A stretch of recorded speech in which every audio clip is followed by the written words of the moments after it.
বাংলাদেশের মানুষ ভোট দিতে পারে নাই, বাংলাদেশে একটা জনগণের সরকার ছিল না, বাংলাদেশের বিচার ব্যবস্থাকে সম্পূর্ণরূপে ধ্বংস করে ফেলা হয়েছিল এবং বাংলাদেশ রাষ্ট্রকে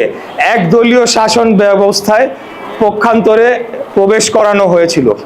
সেখানে খুনি, স্বৈরাচারী, ফ্যাসিস্ট, রক্তপিপাসু ডাইনি হাসিনা, শেখ হাসিনা, যার নির্দেশে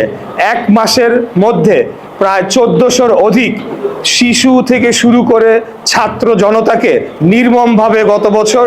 হত্যা করা হয়েছিল, যার পরিপ্রেক্ষিতে আমরা এই আওয়ামী লীগের পতন হয় এবং আমরা বাংলাদেশে আবারও গণতন্ত্রের সুবাতাস বয়ে আনার যে পরিবেশ সেটি আমরা আগামী দিনে দেখতে পাচ্ছি। তারপরেও কিছু ষড়যন্ত্র রয়ে গিয়েছে, থেকে যাবে, সবসময় থাকবে। আসন্ন নির্বাচনকে